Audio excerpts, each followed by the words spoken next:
One. Assalamu alaikum, peace be upon you. Good evening and welcome to this event titled Our Mental Health and COVID-19. This event has been organized by the AMEA Muslim Elders Association, Tahir region, and our esteemed panel for today, if I can just introduce, I believe, Paul Harland, who has just joined us. Paul is a member of the Anglican Church. He is a retired teacher and also a construction engineer. So he will be watching all of you because he has eyes at the back of his head. We also have Councillor Graham Henderson. Graham is a Labour councillor from the ward of Earlsfield. So he's from Earlsfield ward. Welcome, Graham and Paul. And last but certainly not least, we also have Dr. Ghazanfar Sheikh, who will be joining us shortly. And Dr. Ghazanfar is a senior psychiatrist. And of course, we have Mr. Ehsan Qamar Sahib, who is the regional head of the Ahmadiyya Muslim Elders Association, Tahir region. He is both the organizer and the official host. So the format of this event will consist of a recitation of a short portion of the Holy Quran, and each member of the panel will then address us. We will have an opportunity, those members who are watching either via Zoom or YouTube will have an opportunity to ask any questions that they may wish to do so. And this can be done in a number of ways. On Zoom, you can either raise your hand using the raise hand function or write your question in the comment section. And on YouTube, you don't have the raise hand function, but of course you can pose your question by posting a comment.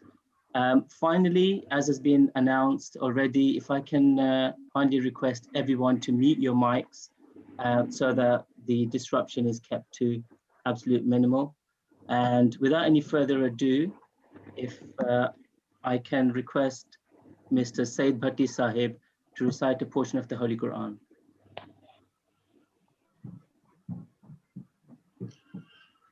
Assalamu alaikum wa rahmatullahi wa barakatuh. Good evening, everybody. أعوذ بالله من الشيطان الرجيم.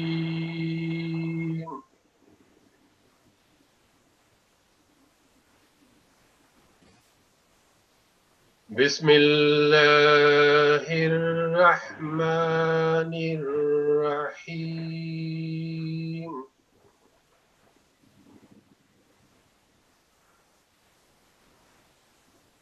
والضحى والليل إذا سجى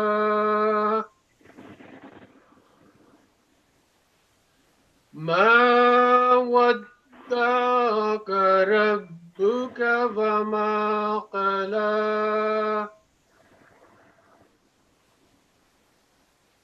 وللآخرة خير لك من الأولى ولسوف يؤتيك ربك فترضى.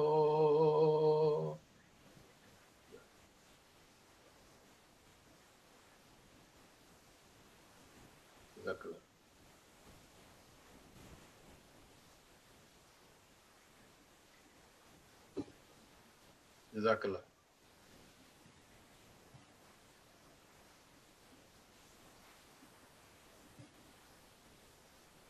Hamza, can you unmute yourself? Yes, my apologies. Can I request Hakim Mensa Sahib for the translation of the recited verses, please? Alaikum. The verses just recited are from Holy Quran, chapter 93, verses 1 to 6, Surah Al-Duha. In the name of Allah, the gracious and merciful, by the brightness of the forenoon, and by the night, when its darkness spreads out. Thy Lord has not forsaken thee, nor is he displeased with thee. Surely thy latter state is better for thee than the former, and thy Lord will soon build thee, and thou will be well pleased. Exactly. Jazakumullah. Thank you very much. I believe Mr. Paul Harlan has joined us. Paul, if I could request you to kindly address us, please. I think you'd have to unmute. All right, I think I'm There you are. unmuted. Excellent. Yes, we can hear you now, Paul. All right. Thank you so much for inviting me this evening. I'm so grateful to the Ahmadiyya community for arranging this meeting. And I've often been to different events like the Peace Conference in Tooting, and I'm really impressed by your organization. I'm not an expert in any way. I was construction engineer, first in England, then in Bangladesh for 26 years, and then in Calcutta. So I'm not really an expert in psychology or helping with depression, but just an experience of life and working in Christian charity overseas and counseling people at different times. Now, as a senior citizen, I've retired from an exciting and active life. And now I'm working, I've retired and now I work as a voluntary work here in England for the past 7 years. On my own, I'm not able to contribute very much, but I think by sharing my own thoughts with others, then I can help against my own feelings of depression. And I can also gain strength, not working on my own, but networking with government organizations and also with different faith groups. I think we can really make progress. Now, in my retirement, I've worked with the local church in Redhill. And because I speak and read and write in Bengali, I have worked as a counselor volunteer, first at Gatwick Airport, and then at Heathrow Detention Center, the Immigration Detention Center in Heathrow.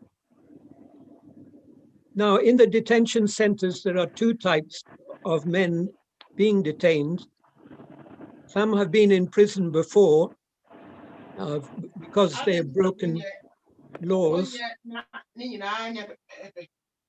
and others have only been put in detention because they've come into the country illegally or they've overstayed their visas.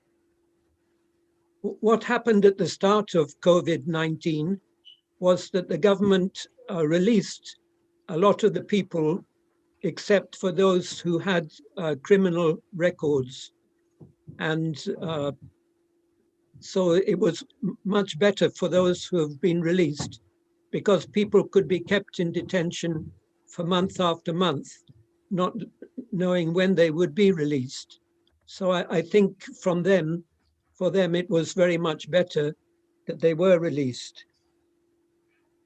The officials also decided for health reasons that volunteers should stop visiting the detention center and that the counseling should be done by the chaplain and the imam of the mosque and the officers who run the detention center, and to lessen the risk of volunteers and visitors coming into the center.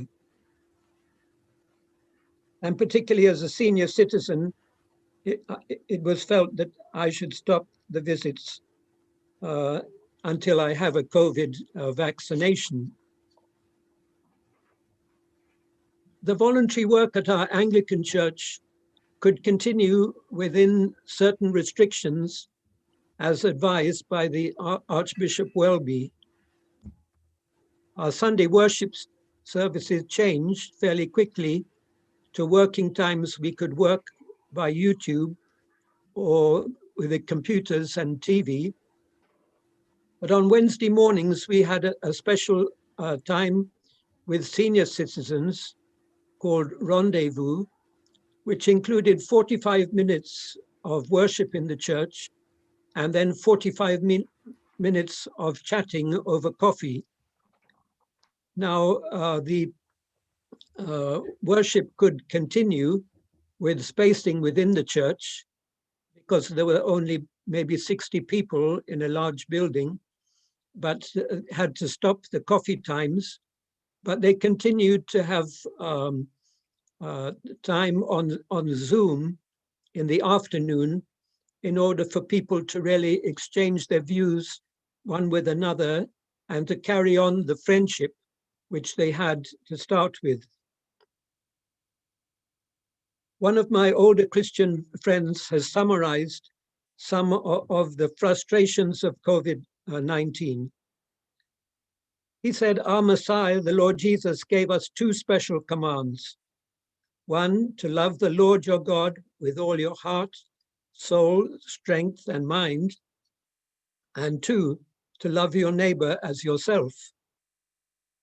The first commandment is not so difficult for us retired people because we have more time to read the Bible, time to worship, time to listen to songs, and to pray in our homes.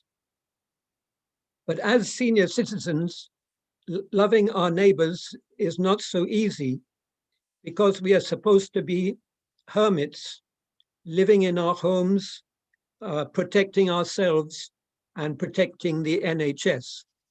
So it does present a problem of how we can really love our neighbors.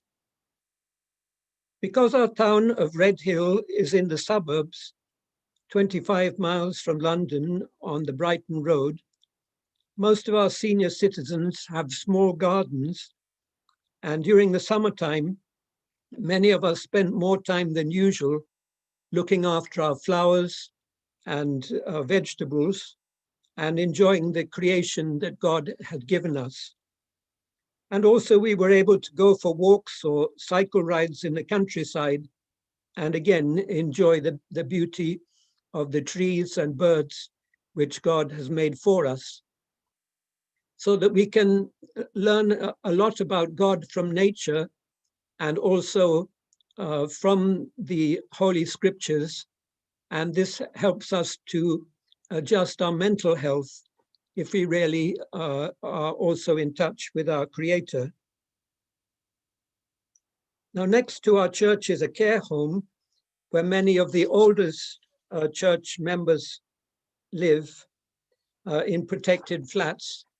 And again, we're not able to go in there, but we have a parish nurse who goes in and visits the care home people and ministers to their needs. Besides encouraging the older people in our church, my wife and I used to volunteer in a Christian charity called Sparkfish, which helps us in about 15 primary schools in our area. We would help with the religious education by performing in a nativity drama at Christmas time and at Easter drama, which shows the story of the death and resurrection of the Lord Jesus. Last Christmas, the drama went beautifully, and about 800 children were able to attend and watch in small groups. In February this year, we started practicing for the Easter dramas. We had rehearsals over about 7 weeks and even came to the dress rehearsal. But after that, there was a complete shutdown and we were not able to give performance to any of the schools. This Christmas, we have not been able to have a live drama for the schools, but a few of the actors have got together and made a film of the birth of Christ, and they've been able to show that in the same schools which we used to show the drama in. Us older people have not been able to go into the schools, but the younger members of Sparkfish continue to work in counseling the children who are affected by depression. And they're also taking the school assemblies and sharing the love and hope that there is in the teaching of the Lord Jesus. We are still able to help in a small way by giving financially to the work of Sparkfish so that they can carry on their ministry. Our church also works with about 10 other churches in the area to run a food bank and night shelter in the winter months. As older people, again, we're not able to help as volunteers, but we can buy tinned food from the shops and supermarkets and then donate them to the food bank. And in this way, we can help with the families who are really in financial difficulties. Our town in Red Hill also has a market stall, and on 3 days in a week, our church and another Baptist church have taken turns so that alternate Saturdays, we display Christian books which offer love, hope, and joy for the people of every language and background. Some people have been sick and themselves, or they have lost loved ones through the coronavirus, and they're grateful for a few minutes of personal prayer together so that they can meet with their Creator and really gain spiritual strength. Other people have questions about how a loving God, as shown in the Bible, could allow such a terrible disease to devastate the health and economy of so many peoples in different countries throughout the world. Our conviction is that the Lord Jesus is the Good Shepherd. There are many wolves like war, climate change, pandemics throughout the world. However, God gives us courage for ourselves and gives us strength and love to be able to counsel others in difficulties. Whether we are in Bangladesh, India, or in COVID-smitten England, there are many difficulties, but we can have strength from God to really carry on and to help people as much as we can. Thank you so much for asking me to speak. That's all I have to say, but I really look forward to hearing the other speakers tonight. And thank you again for organizing this meeting together. Thank you very much, Paul, for both enlightening us with the teachings of respected Jesus, peace be upon him, and also what people of faith can actually do to help society at large, neighbors, etc. as well. Next, I will invite Councillor Graham Henderson to kindly address us. Thank you. Assalamu alaikum. Wa alaikum assalam, Graham. Thank you very much for inviting me to speak at this very important event. I think it's a great initiative that the MRD community has actually taken. First of all, can I convey apologies from our MP who was invited. Rosanna Allen Khan is actually the shadow minister or shadow spokesman for mental health. So she is a Labour MP, but her background, as you know, she is a doctor in politics currently. She represents the Labour Party's views on mental health. Unfortunately, of course, she is an incredibly busy person, so she apologises for not being able to make it this evening. I'm afraid, therefore, you have me. As I think I was introduced, Councillor Henderson, my ward is Earlsfield, and I'm very proud to represent many people from the Ahmadi community, particularly those who live on the Boyne estate.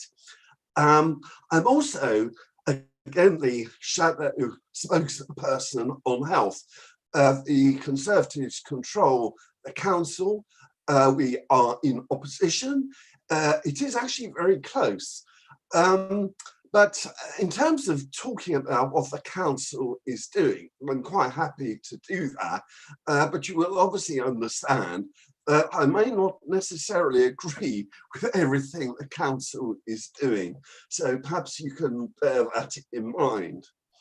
My own background, I specialise in occupational health and safety and also public health, working in the Department of Health, heading up the Department of Health's interest in health at work. And in fact, mental illness and mental health is one of the largest causes of work time absence. But of course, it has a much sort of broader context than that. And it does cover a multitude of issues, which clearly in the time available, I cannot cover in great depth.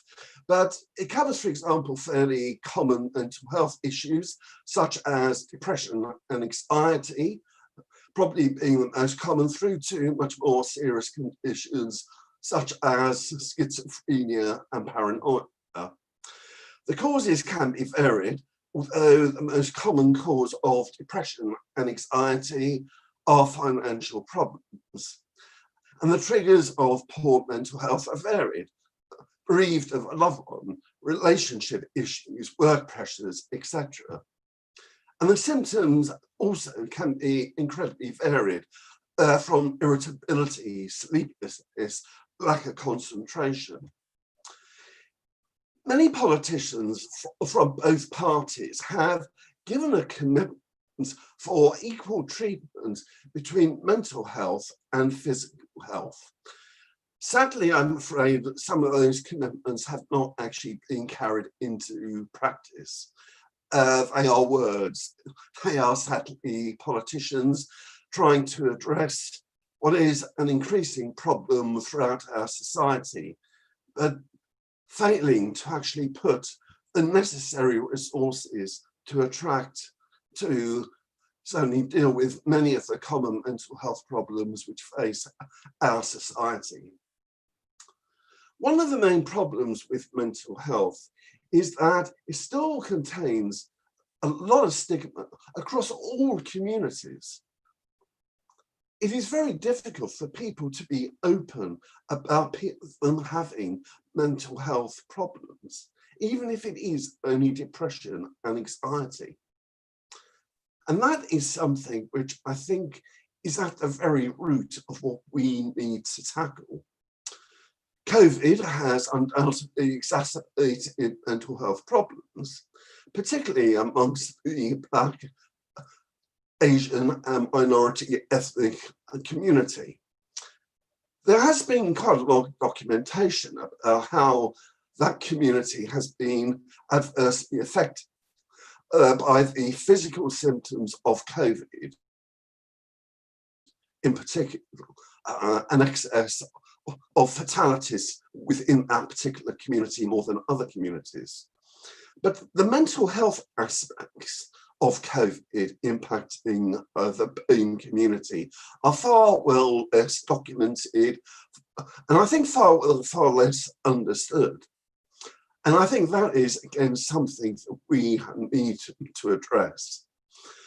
I think it's not for me to tell you about your communities. You are the people who know your communities.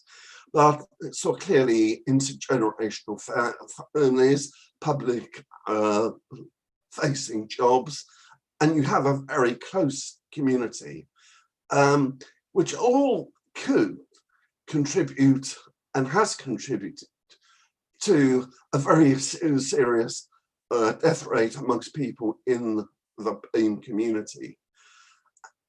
There can, of course, also be opportunities for addressing mental health issues as well.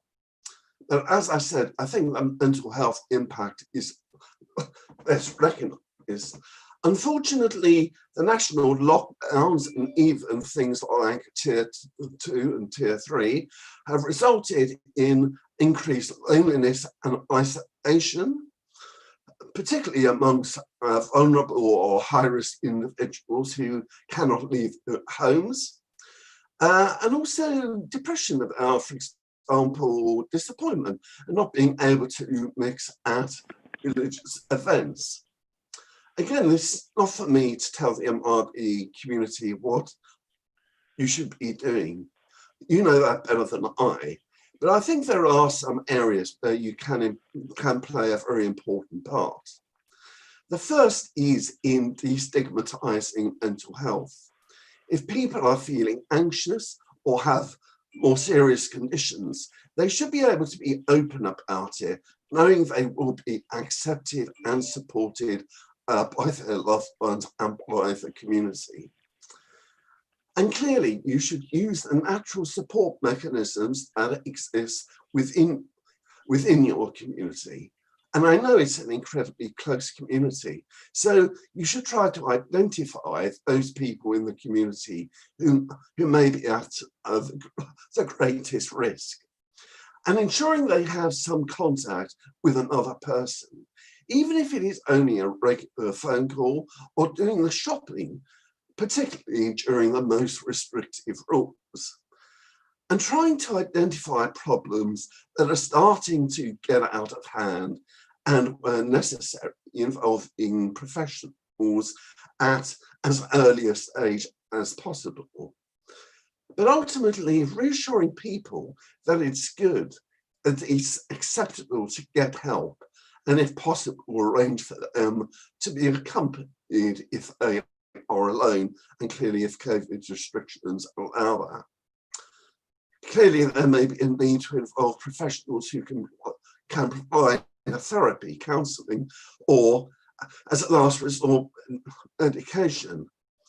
Identification of people who know and understand the Ahmadi community who can provide those type of services will clearly help in this, because they again will have a much deeper understanding of the needs of your community. There are, of course, a wide range of services available provided by the NHS, local councils and voluntary organisations, especially focusing upon non-medical care known as social prescribing. And that covers quite a lot of things that Paul was talking about, that actually pursuing one of your interests, whether it is gardening, whether it is walking, whether it is playing a game of cards, whatever your interest is, that can actually do a lot of good for helping people obtain and keep a good mental health. And there are a wide range of voluntary organisations that can do that. And it is now recognised amongst general practitioners, in other words, your local doctor, that rather than simply prescribing medication, they can actually prescribe that you can actually get involved in some of those activities. It is an alternative to medical prescribing, and frankly has already been very successful. In the NHS and local authorities, there is usually a separation between young people who are legally defined as being under 18, who are very much part of children's services, and obviously the education system if they're in school and college, and adult social care for people above the age of 18. For under 18s, the main programme is called CAMS, a CAMHS, which stands for Child and Adolescent Mental Health Service, which is a very specific service which is commissioned by the CCG, part of the NHS. The local council is very much involved in that and works collaboratively with the NHS. This can actually be extended up to the age of 25 years old in some circumstances, and that's mainly to prevent people falling off a cliff, suddenly reaching the age of 18 and then no longer having the help which they had hitherto relied upon. It is also possible for children to have what are called PCPs. I'm afraid in the health and social care sector, there are a whole lot of acronyms which unfortunately can be extremely confusing. But PCPs are personal care plans, which often combine educational and social needs, particularly for the youngest in our society. And there is quite a strong link between, for example, learning disabilities and also poor mental health. So the personal care plans involve usually a carer assigned to a child to ensure that they are getting the proper special needs education they need to get up to speed, and so that they can live fulfilled lives within our community and within a school setting, and also any social needs they may also have. Because again, sadly, very many people who have PCPs come from relatively poor. It's not to stigmatize people whose salaries are not great. There's only people living in social deprivation. There is a very close proximity to those type of issues. Adult services also take an incredibly wide variety of various forms, which I haven't really got the sort of time to talk about in depth. But a very good one is an organisation called Talk Wandsworth. Again, another acronym is an IAPT, which stands for Improving Access to Psychological Therapies. But what Talk Wandsworth specialises in is getting people to start talking, rather than being closed off, rather than being isolated, for them to express themselves in the way that they feel comfortable, to be open about what they are experiencing. And Talk Wandsworth is a very fine organisation which can certainly provide some excellent help for people who need it. Sadly, the more serious cases of mental health may be referred to Springfield Hospital, that is our local mental health hospital. But I have to say, it is, I'm pleased to say, far from the Victorian institutions perhaps it looks like. In fact, Springfield Hospital is currently being redeveloped. Now, you may like to think the government provided that money. In fact, it hasn't. The redevelopment is actually being funded by the hospital itself by selling off land and properties for housing, including the old Victorian buildings, which form part of the original Springfield Hospital towards the end of the 19th century. New units are going to be built, which should certainly be available towards the end of 2022. And hopefully then we will have a very modern, appropriate mental health facility for people who need it. Now, the overwhelming majority of people who go through Springfield are outpatients. They're not inpatients. They don't stay in the hospital, which would have been the case in Victorian times.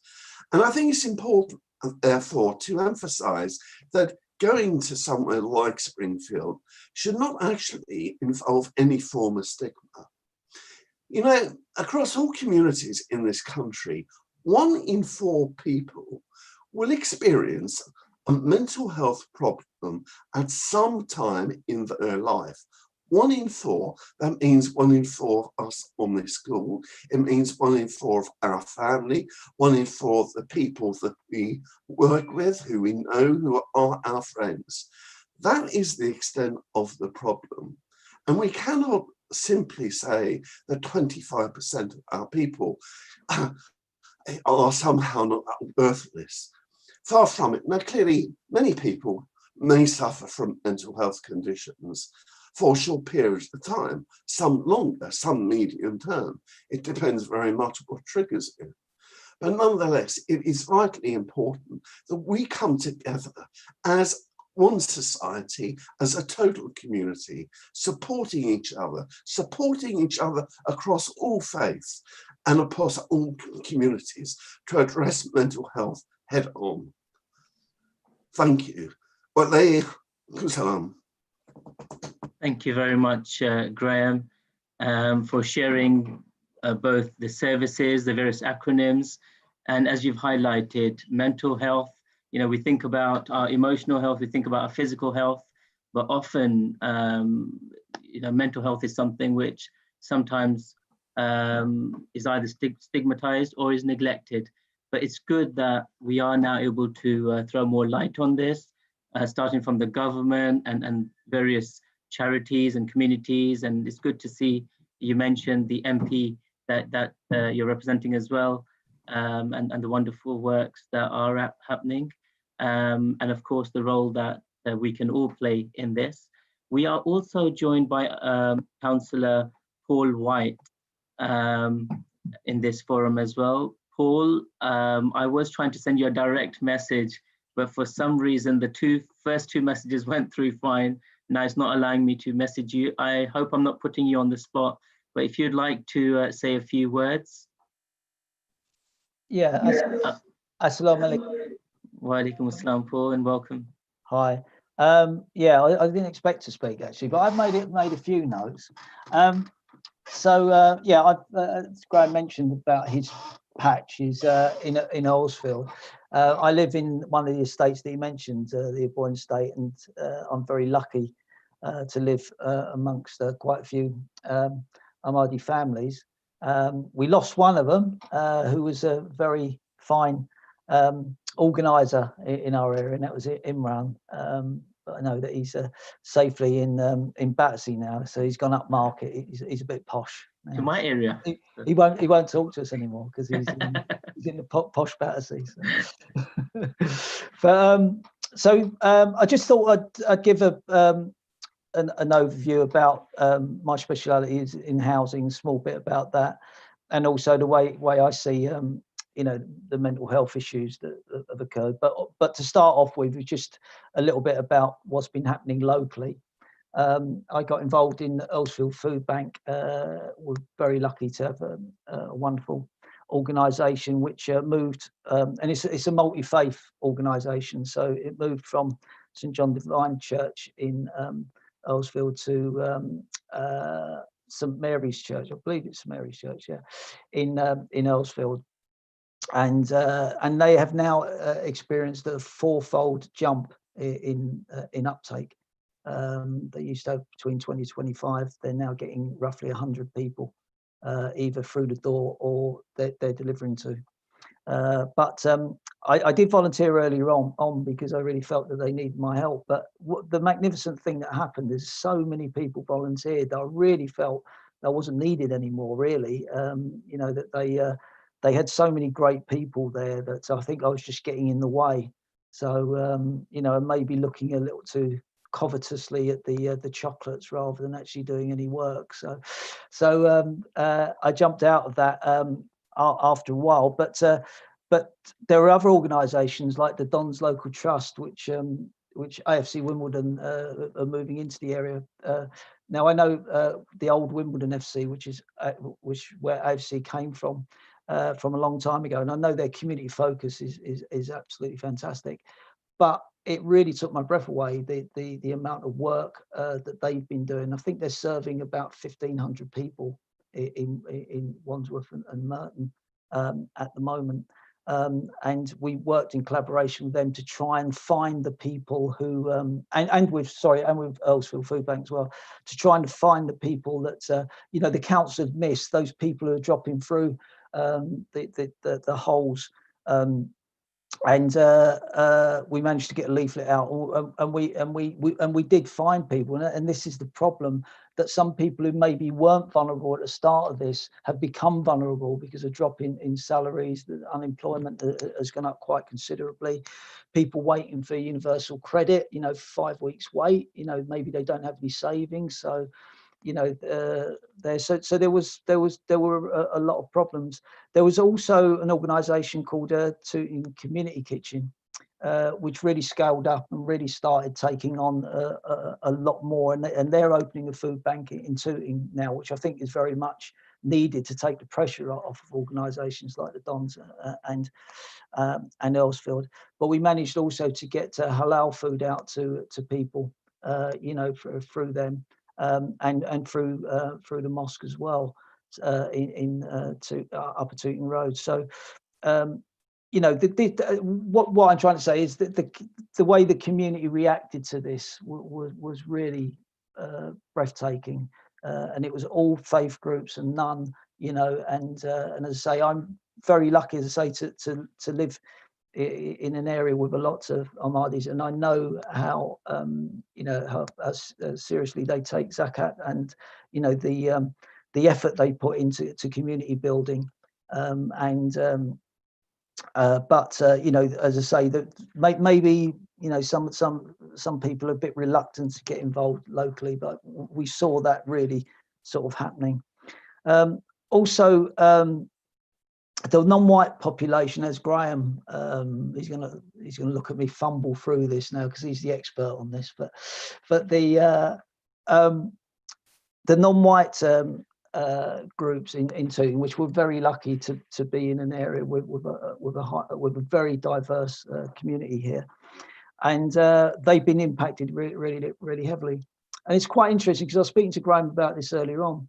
What I've been really impressed with a lot of the Asian families that live in Tooting is that they've really stuck with the socialising, largely anyway, not all of them, but largely stuck with the socialising model, which is quite normal for human beings, which is basically to have a big family support network around. So Umi and Baji might live, in the same house, or the family, cousins and uncles would live fairly closely to the people. Now, this is the way human beings are supposed to be.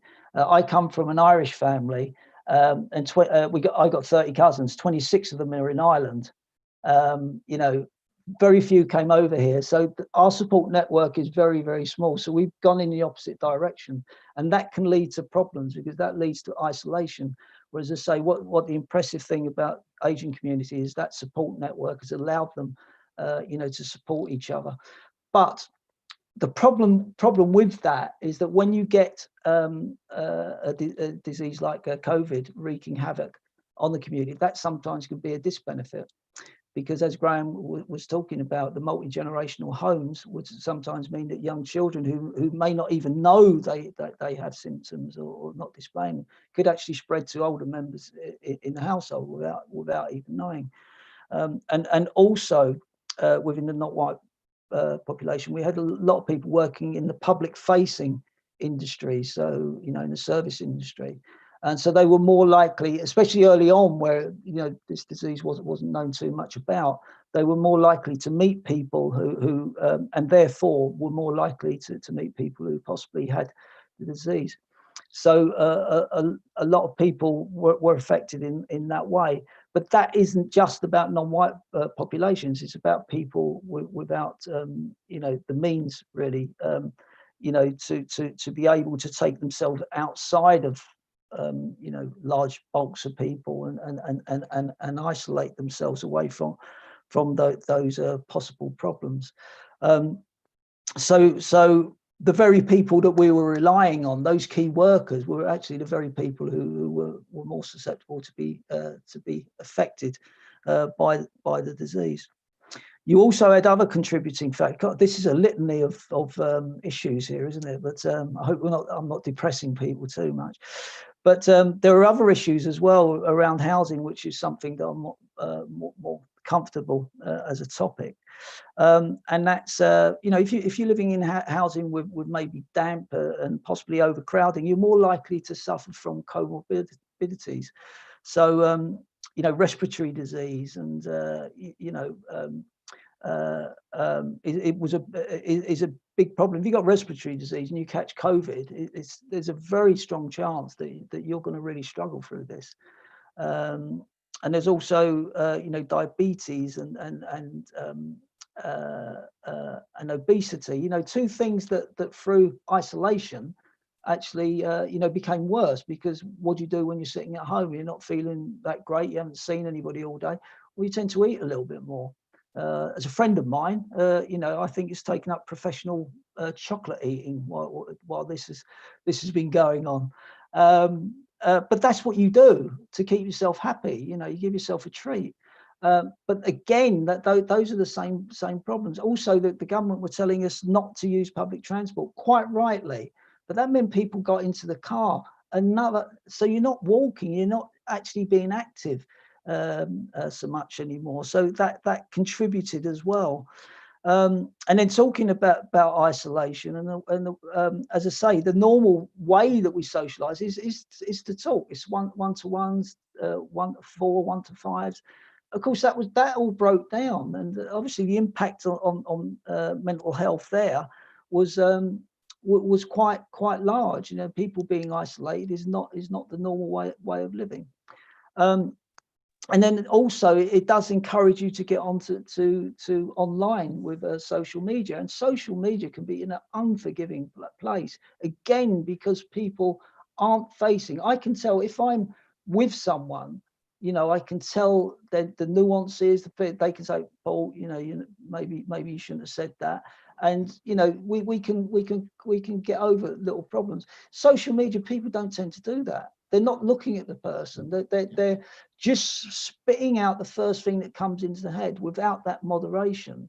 So again, the impact there on mental health. I've seen some really, really atrocious things that I never saw before COVID, because people, I think, are not thinking about the way they're conducting themselves, because they don't have that moderation of meeting up one-to-ones. But there's been some really good things. I mean, Paul at the start mentioned something that I've seen. People are really enjoying the outdoor world now. They're really getting into commons, to parks. They're using those green spaces in a way that I've never seen before. And this is really, really fantastic.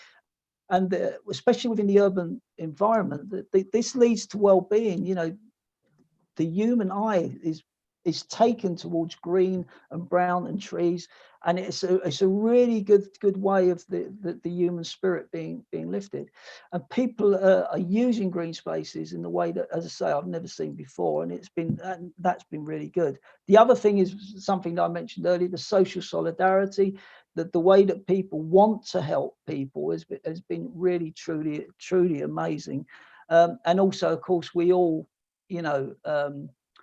have just been in absolute awe of our key workers, the NHS workers, and the people who the people facing people, those key workers, have been absolutely fantastic during this period of time. So there have been positives, there has been negatives, but as I say, I hope that we get this vaccine out as quickly as possible. We can get over this and we can get back to our normal socialising model and go out and see each other. As I say, I'm very lucky. I live very, very close to a lot of Ahmadi families, so I've not wanted for food, and I've not wanted for that kind face. When you're walking by, that's really, really important to know that is a kind face. That is someone who's going to say hello. And as I say, I'm very lucky to live very close to a really lovely community, and I think they've added so much to Tooting and Earlsfield, and that's why I'm really pleased to support the Ahmadi community whenever I can, and certainly I was very, very pleased to be invited tonight. But you're probably displeased because I've droned on for about 12 minutes. Not at all. I wasn't even rather than 5 minutes. Thank you very much, Paul. No, no, no. It was great. Thank you very much. And you covered so many, really relevant aspects as well. From social, economic, isolation, which obviously fits in perfectly with this, how it affects ethnic minorities as well as everyone, really. So thank you very much for that. Our last speaker is Dr. Ghazanfar. Before I do invite Dr. Ghazanfar, who's a senior psychiatrist, to speak, if I can just once again request anyone who would like to ask a question to kindly post it in the comment section to Ehsan Qamar Sahib. And likewise, if you're watching on YouTube, you can also post your questions in the comments as well. On Zoom, you do have the facility of raising hand as well.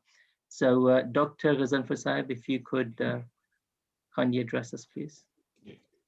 Bismillahir Rahmanir Rahim. In the name of Allah, most gracious and ever merciful. Assalamu alaikum. Peace upon you.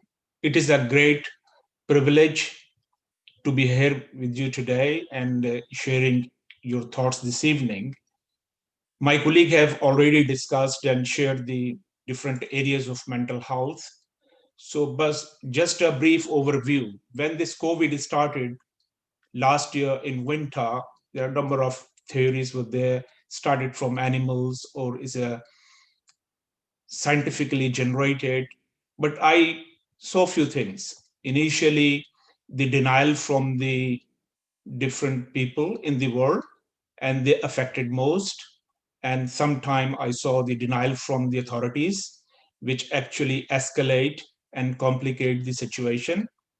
I can see within the UK and the other country, the local authorities and central governments are trying to do their utmost efforts to facilitate the treatment and facilitate the social services among the different communities and people. And as far as we concern Ahmadiyya Muslim Association, we do have our auxiliary organization and Humanity First. We are actually providing food, meals, services, not only within our own people, but with other neighborhood. I will tell you from the Islamic teaching, the founder of the Islam, Holy Prophet Muhammad sallallahu alaihi wasallam, peace be upon him, he said that the 40 houses around you are considered as your close neighbor. And the founder of Ahmadiyya Muslim Association, Hazrat Mirza Ghulam Ahmad of Qadian, peace be upon him, he said the main reason of his existence is to serve the humanity. So all his successors, our caliphs in Islam, they are actually serving the mankind, and you can see the whole aim of our community to bring the social work and help others. And I go back to the mental health area now. So whenever there is a crisis, is whether there are infection or big tsunamis or cyclones or floods, it does affect the human health, especially the mental health. What is mental health? Mental health is your internal feeling of your environment, how you are feeling inside, affected by the external environment. Like my colleague earlier said that sometimes social media, they really escalate the situation, and sometimes people says that the news are really created. So this is very important to understand the mental health.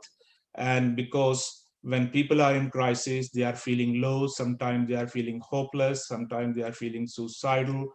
So therefore, the community cohesion is very important, because when people are in lockdown, they cannot really communicate with each other, and they are put isolation on them, and which really bring their mood down. And therefore, we can see that the lot of a demand in the market of antidepressant medication, and some areas of the world, they are short of supply.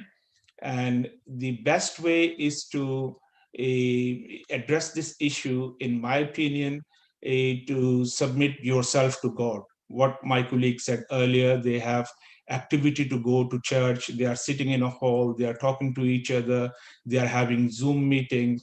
And nowadays, if I compare the man in ancient time with the modern man, I can see that sometime due to natural disaster, we can see in a different movies and in a history, the people are really submitting themselves to Allah the Almighty, to the God, to get away from all the difficulties. But during this modern time, I can see the level of submission is not really that great. The disease now we are suffering from COVID is a pandemic. And now the question for me, it will divide the world or it will unite the world. If I see the comments from the military head of the United Kingdom, he said, we are suffering from recession and we are heading towards the war. The war may happen. If there is a war, which is our beloved Khalifa, Hazrat Mirza Masroor Ahmad Sahib recently addressed that after this COVID, there is a strong chances of war. If there is a war, it will further divide the community. And then there is a rehabilitation time will be expanded over the decades. So being a community member, being a member of the extended community, my message to you is to bring some thoughts where we can unite and we can work together in a community cohesion to help each other, because as I said earlier, the country is running out of fund, and if we recover from COVID without war, it may take many years to go back to the same financial situation. Now, the responsibility of every individual to play their role. I heard from my colleague that we talk about the IAPT psychological service within the Wandsworth. Within this country, the waiting list sometimes is 6 months to 1 year. So how we can actually help each other? I'll give you my own example. I have a responsibility to look after the elderly people in my area of the Southfield. I'm also the local president. I have a responsibility of my own community member, over 250 people, as well as I help my local neighbors, irrespective of their religion or color and race. So we are helping each other and we are trying to promote the love and support to each other. So and what I feel that the communication is very important. We can actually, due to this social media, communicate with each other. We can have a distancing garden meeting if you have a rare garden, or we can keep a safe distance and we can hold a brief meeting, which can really help us, because the hopelessness is the first sign of a mental illness, especially depression. If it aggravates, it can lead to suicidal thoughts. And you see, we talked about earlier about the child and adolescent issues, which is really high now. And I can see a number of university students and they are suffering from depression, and also increase in alcohol and substance misuse, not only within the UK and Europe and rest of the world. I heard from one of my colleagues yesterday when I was talking to him in Germany. He said to me that the German government, they have planned to bring the model of simplicity in their country. And I know that in Islam, the Holy Prophet said that the simplicity is the best policy. If we plan and encourage our people to reduce their needs and live on simplicity, I think this will be the first step to stop any further crisis which can escalate in terms of war. Thank you very much. Thank you very much for that, Dr. Ghazanfar, highlighting. Ji, Assalamu alaikum. My Mashood, can I ask a question to Dr. Ghazanfar Sahib?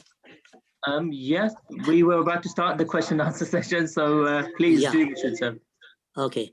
Are we safe enough after taking the vaccine, or do we have to receive a vaccine every year, like a flu jab? I think the vaccine is already available, and as I see that there is a criteria to offer the vaccine the first line worker, and then it will be available for the rest of the community members. There is a waiting time, surely, but it is available already. And as far as the safety concern, I'm sure that it comes to the market after a reasonable sample and a trial. It is not in the market without having a safety check. So it is always better. And we have to start it. If you see the history of any vaccinations, we have to start it from somewhere, whether it's a childhood vaccine when they developed around 60, 70 years ago, TB, tuberculosis vaccine, somebody actually volunteered himself and they have gone through the safe period. Of course, sometimes there is a small proportion of the people, they said that they suffer from the side effect or they have some adverse effect. But I would say during this modern age and modern time, we do have more facilities to see the adverse effect reactions. I think the vaccination is safe to have, and it will be available soon for the rest of the community member. Thank you very much for that, Dr. Zafar.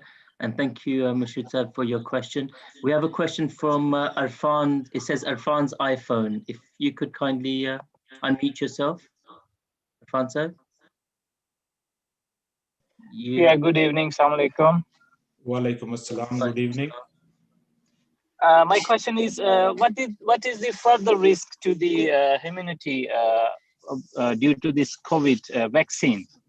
And I want to know from the individual perspective and the all the. Do you have? Yes. Is there a particular panel member that you would like to pose this question to, Arfan? Well, I don't mind, to be honest. Okay. Gentlemen, would any of you like to take this question? Graham, you look keen. Keen is another word for it. What I would say, the people who have validated the first vaccine, they work for an organization, another acronym, MHRA, Medical Health Regulatory Agency. I actually know quite a few of them, largely because the researchers and the scientists are actually members of my trade union, and quite a few years ago I was national president of my trade union Prospect, which represents a wide range of professionals. Now, what I would say, in all honesty, is MHRA would not have approved this vaccine unless they were absolutely certain about it. I have total confidence in their professionalism, and the way they've actually gone about it does seem to be extremely systematic. I think one of the earlier questions was, what type of impact will the vaccine have? I mean, clearly, the principal purpose is to protect people, and the overwhelming evidence is that is the case. There is, so far, some question as to whether it will actually prevent transmission from one person to another. But the main purpose of the vaccine is actually to protect the person who receives it from experiencing the worst extremes of COVID, including death. The very best vaccines will also prevent transmission, which in many respects is the holy grail. But what I would say is I certainly have very great faith in MHRA. I have to say, I mean, I have rather less faith in the government, but I know the people who work for the MHRA. It is a government agency, they're dedicated public servants. I have absolutely no doubt that they have approved a vaccine which is safe and should have no adverse effects upon the community. You will always, with some vaccines, have people having allergic reactions, but they are really quite small beer in comparison to the protection for the overwhelming majority of the population. Currently, you may know that over 80s, people over age 80s are being prioritized. The vaccines are not currently in large supply.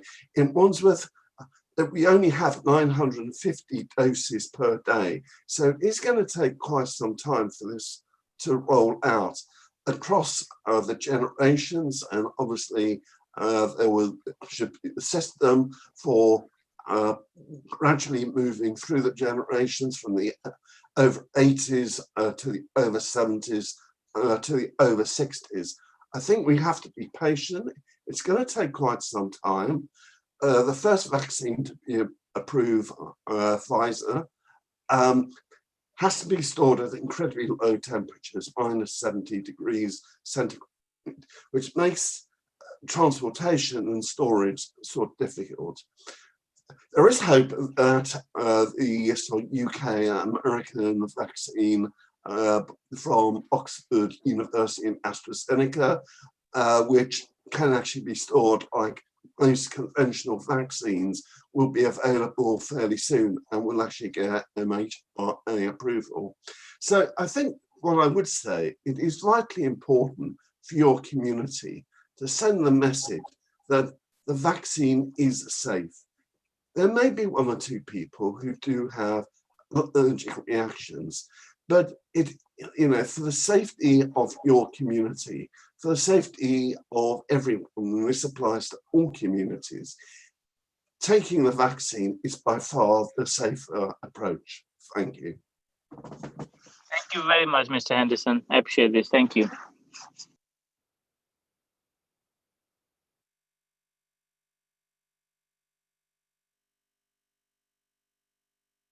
Inam Sahib, you need to unmute yourself. I keep doing this, don't I? My apologies. So I did thank the questioner, Irfan Saib, and also Graham as well for the response.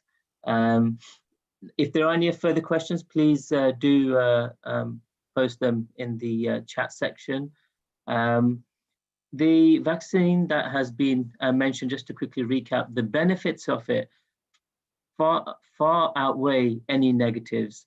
It has been mentioned that individuals who may suffer from some form of allergies, this vaccine may not be suitable for them. But remember, this is the first batch that has come out. So the chances are that, these things, just as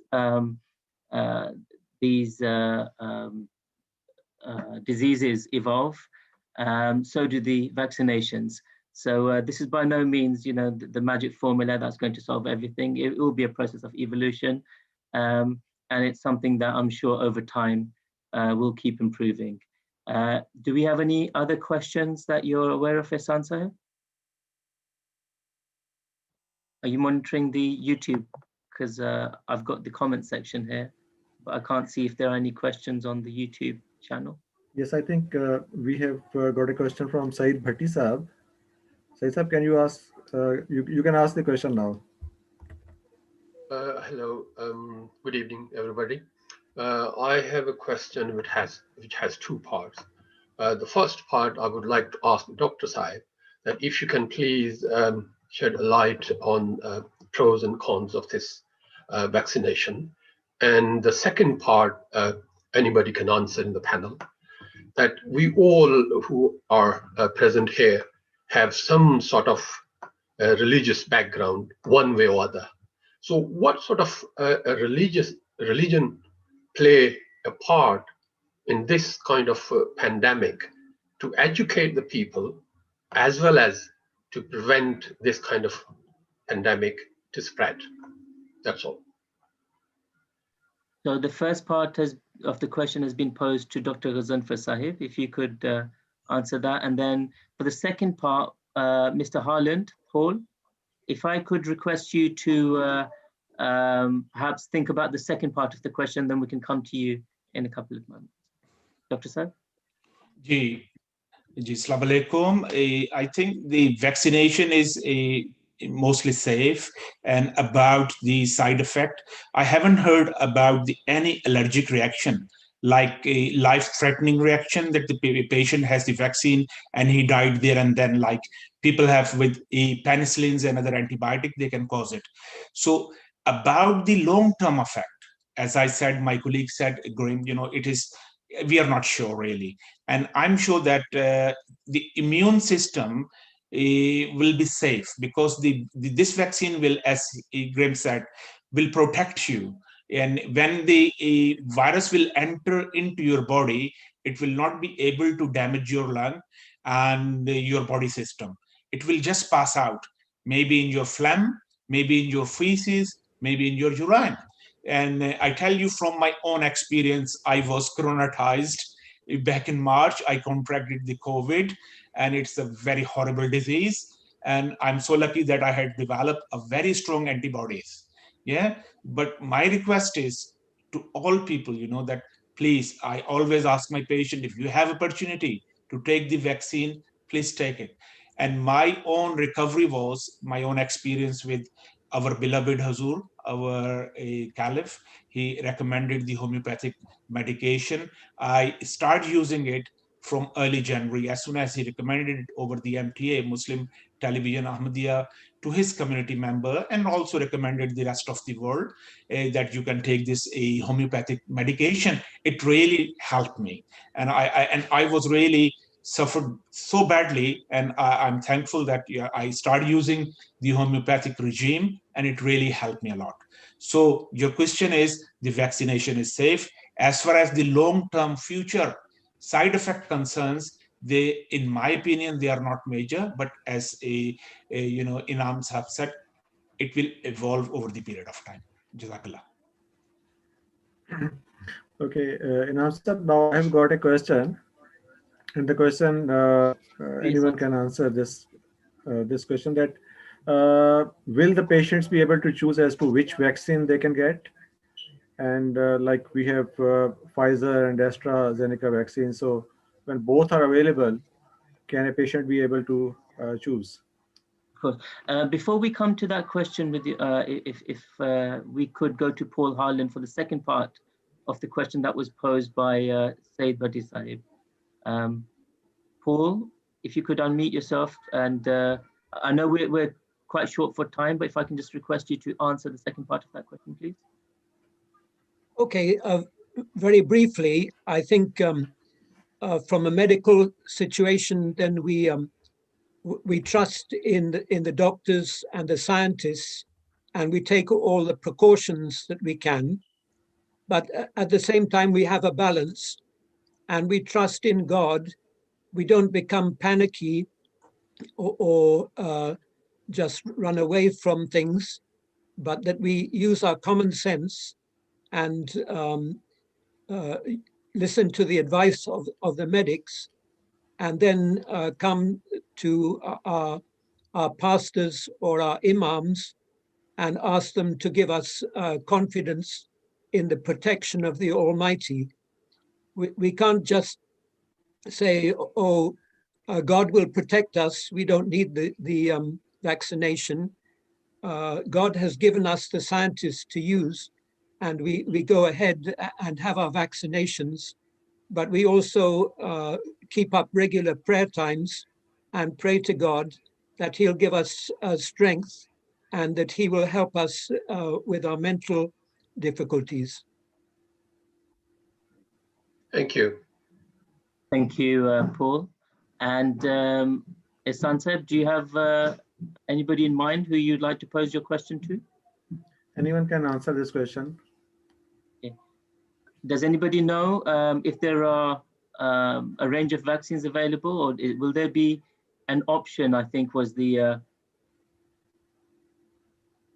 I believe I believe there were a number of vaccinations that were obviously simultaneously researching and being developed, but it was the one from Oxford University that was the preferred option. This is the one that has been tested, I believe. Is that correct, Graham? Or No, the one which has been approved currently for use in this country is the Pfizer vaccine, the one which has to be stored at minus 70 degrees centigrade. Can I just say, this was, tremendous international cooperation. It was actually developed by people originally from a Turkish background in Germany, working for an American company, and the vaccine is actually being produced in Belgium. And I think one of the other things we need to avoid is this sort of triumphalism, national triumphalism. The entire world is being affected by this appalling pandemic, and we need to work together. We also need to ensure that all world communities get a vaccine as well. So currently, there is only one vaccine which has been approved. Now, it's an interesting point, because certainly it is anticipated, hopefully fairly shortly, within a matter of weeks, possibly early New Year, that the Oxford University AstraZeneca vaccine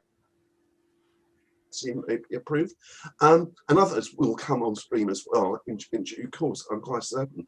Clearly, that is a decision for the NHS, for clinicians, and indeed it may be the case that people will be offered a range of different vaccines according to their own medical circumstances.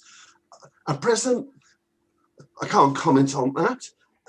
It doesn't exist because only one vaccine has actually been approved. Thank you very much for the clarification there, Graham. We are now coming towards the end of our time, unfortunately. There are still some aspects that have been alluded to by some of our members, how we can actually look after ourselves and our loved ones, and of course the community at large as well. So we've already heard from some members about some aspects of the wonderful works that are being done by various communities and individuals. I think it would be great if there were any future sessions, perhaps, to delve into that a bit deeper. Paul White mentioned about a friend of his who is a champion chocolatier. I'm not too far behind Paul, and so this is one of those things. But I myself have started jogging and cycling, and we can all get involved in these type of activities.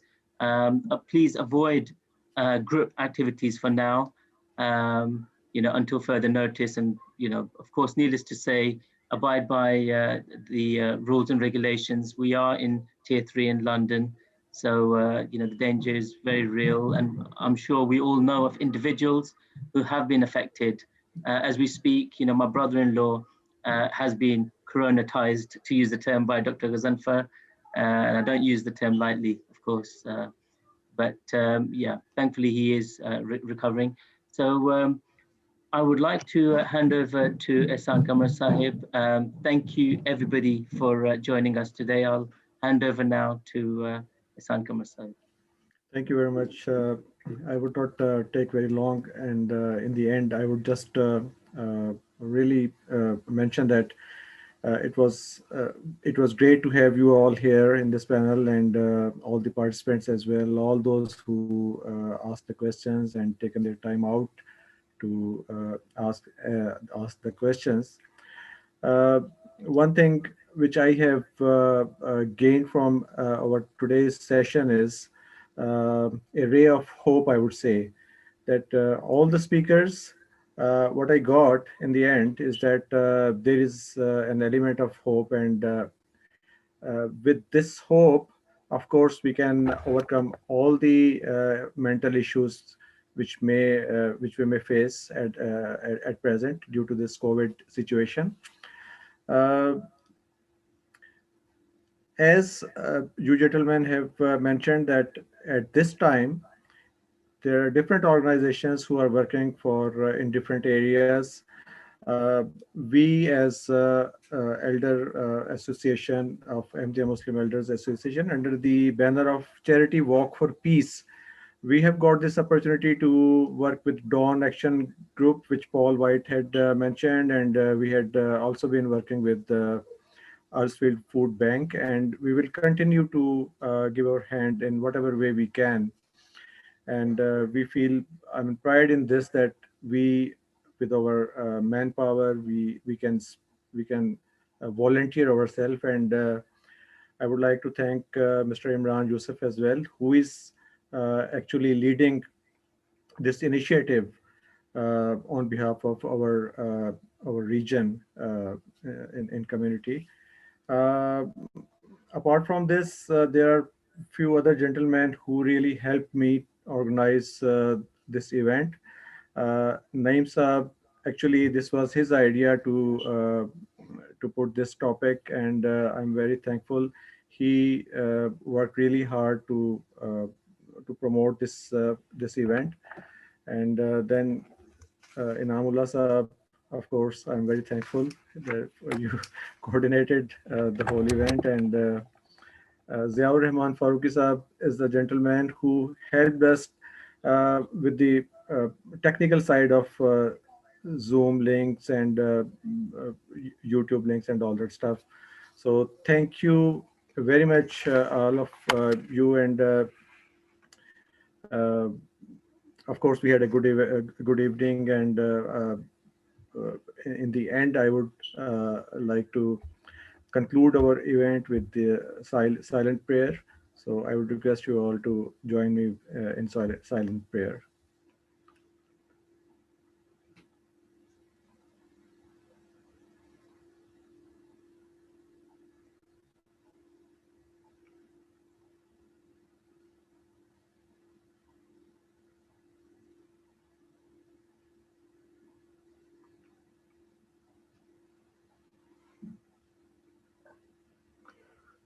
Amen. Thank you very much. Thank you, everyone. Please, thank you. Have a lovely evening all. Thank you. Thank you very much. Assalamu alaikum. Mashallah. Thank you. Walaikum